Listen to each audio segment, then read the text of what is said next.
take you through all the essential steps that artists follow to prepare a wood slab for any epoxy cafe table. From wood selection to sanding, flattening, and sealing. Each of these steps is key to ensuring that your epoxy project is beautiful, durable, and long-lasting.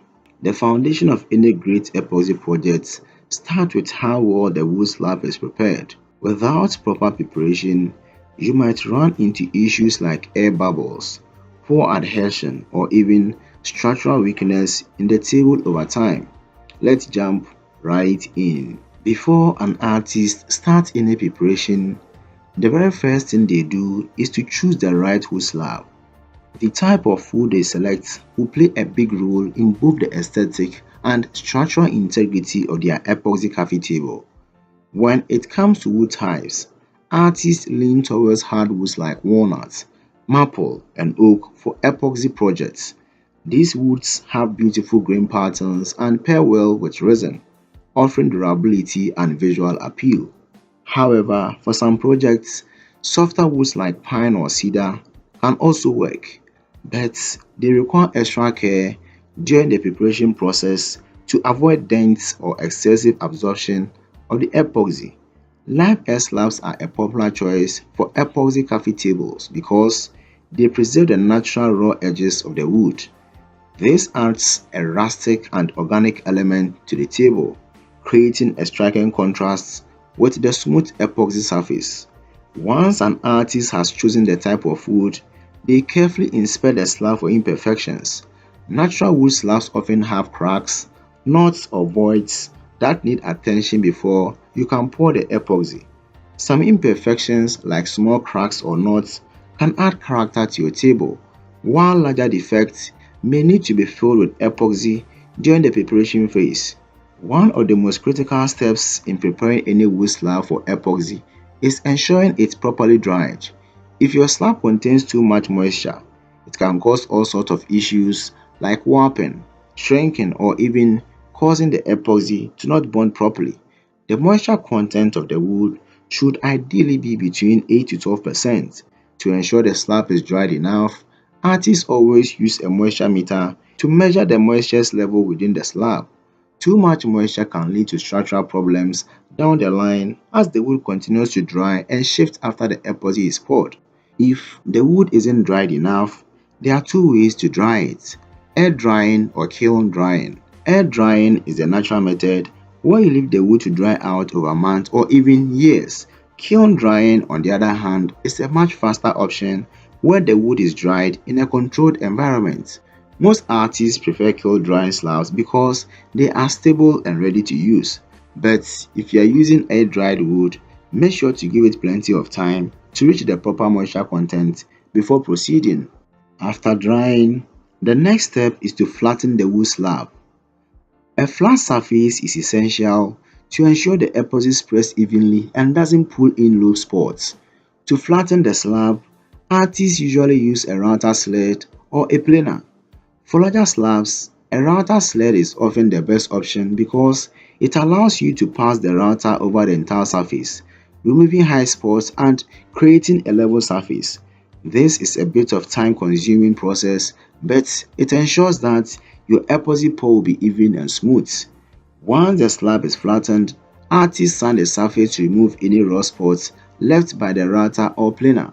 They start with coarse grade sandpaper, typically around 80 grades, and work their way up to finer grades. By the time they are done, they aim for a smooth finish, usually stopping around 220 grades.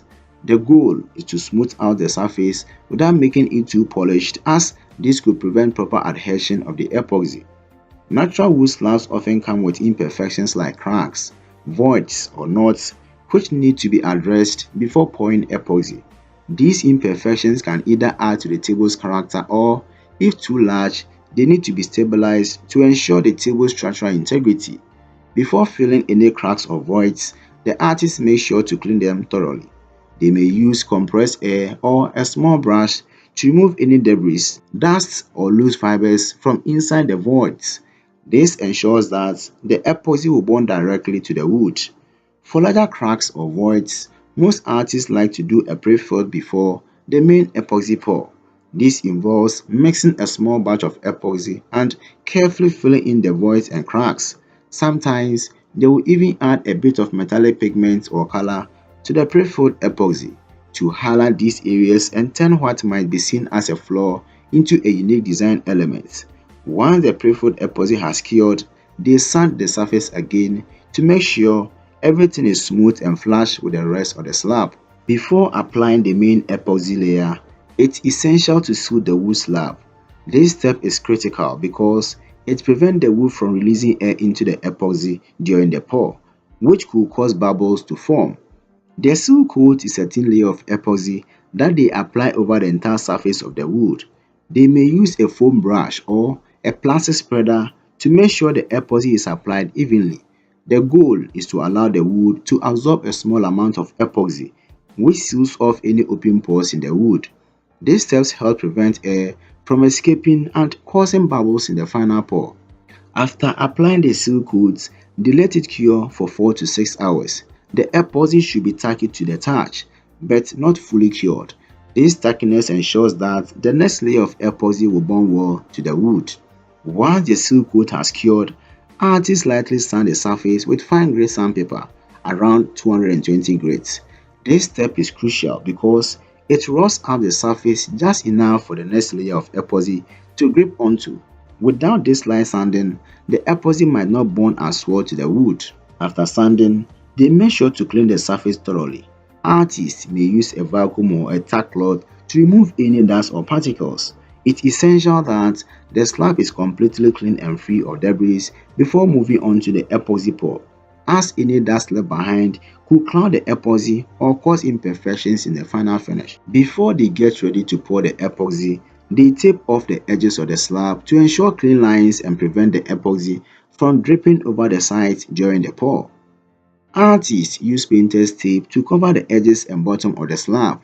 This helps control the flow of the epoxy and keeps it confined to the areas where they want it. If they are going for a clean crisp edge, they will also apply a release agent to the tape to make it easier to remove once the epoxy has cured. Before pouring the epoxy, they always do a final inspection of the wood slab. They check for any dust, debris or imperfections that might have been missed. This is the last chance to catch any issues before the epoxy pour, so it's essential to be thorough. Those are the critical steps most DIY epoxy artists take to prepare a wood slab before applying epoxy for an epoxy coffee table. From selecting the right wood to sanding, flattening, filling voids and sealing the slab. Thanks for watching, and if you found this video helpful, make sure to like, comment and subscribe.